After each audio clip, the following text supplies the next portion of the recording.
El dólar ha bajado en un año 22%. El mundo también está observando una baja del dólar. Sin embargo, en nuestro país es mucho más pronunciada. Eso está haciendo daño en muchos sectores de la economía. Es tu Pablo, presidente de OFIT, miembro del Banco Central.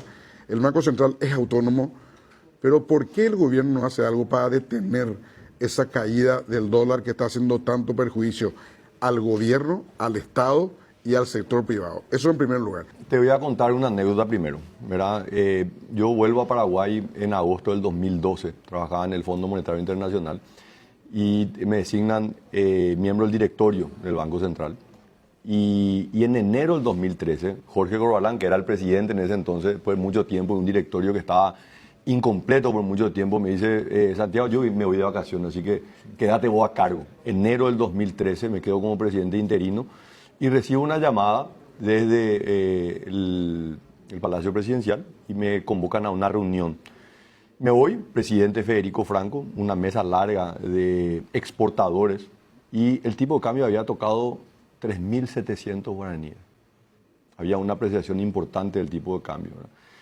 Y le dije, presidente, ¿puedo hablar libremente? Sí, claro, por supuesto, me dice. Y yo le expliqué cómo funcionaba el esquema de metas de inflación y cómo el Banco Central en el pasado había fracasado cuando buscaba intervenir sobre dos variables, sobre la tasa de interés y sobre el tipo de cambio. Y que había evidencia suficiente para demostrar que el esquema que el Banco Central del Paraguay técnicamente había elegido, que el esquema de metas de inflación era el esquema apropiado. Y que en ese esquema el tipo de cambio simplemente tenía que responder a las variables económicas, ¿verdad? Cuando el tipo de cambio se deprecia por razones de mercado, hay que dejar que se deprecie, y cuando se aprecia hay que dejar finalmente un precio que ciertamente uno no quisiera que tenga cambios abruptos para que los actores económicos se puedan acomodar. Esa es la respuesta técnica, ¿verdad? Y esa respuesta técnica es lo que sostiene la independencia del Banco Central y la que ha permitido a lo largo ya de casi 20 años tener una inflación baja y estable.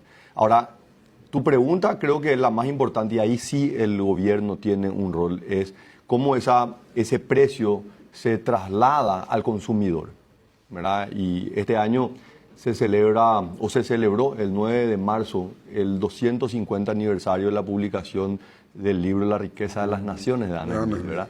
Y nosotros los economistas creemos que esa es más o menos la Biblia de los economistas.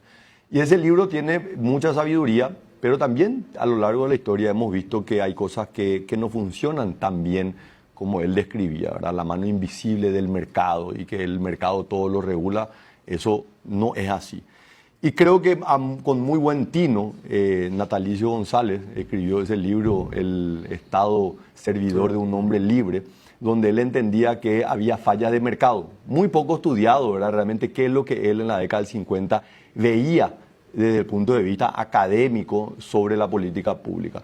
Entonces, no ocurre la mano invisible. Los actores económicos tienen un poder de controlar el mercado. Por eso se crean instituciones como la Comisión Nacional de la Competencia, que es todavía una institución, es un niño, ¿verdad? Tiene 10, 12 años, tiene la CONACOM. La CONACOM está haciendo investigaciones importantes en materia de fijación de precios en el caso de los frigoríficos. Está también evaluando si algunas instituciones económicas tienen la capacidad de alterar los precios de mercado por beneficio propio.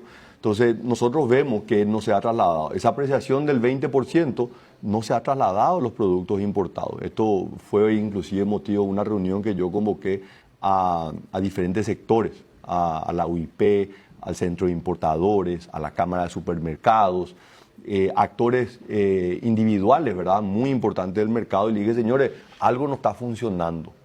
Y cuando el mercado no funciona, el Estado tiene que de alguna manera intervenir. Y de hecho, ese comunicado que saca la FEPINCO hace unos días atrás, ¿se acuerdan de la reunión? Sí. Una de las razones es su preocupación porque el Estado les había dicho que si no veía una disminución del precio de los productos importados, el Estado iba a tener que intervenir dentro de esa estructura de precios. Entonces, en la primera respuesta, Germán, tenemos que dejar que el Banco Central, que ha hecho un buen trabajo a lo largo de 20 años, siga haciendo su trabajo. El tipo de cambio en Paraguay se ha apreciado más que en otros países. Es cierto, el guaraní es la moneda que más se ha apreciado. Y la explicación es el factor externo, el dólar que se evalúa a nivel mundial, y el factor interno. Paraguay está creciendo más rápido que el resto de los países de América Latina. Es una realidad. Entonces, ¿de dónde viene ese crecimiento económico? ¿De dónde viene el crecimiento económico? De una mayor inversión. Esa mayor inversión está viniendo principalmente de afuera, que está haciendo apreciar el tipo de cambio todavía más de lo que se está apreciando en otros países. Y sí, en la segunda pregunta, el Estado puede hacer más y va a hacer, presidente. Y vamos a hacer.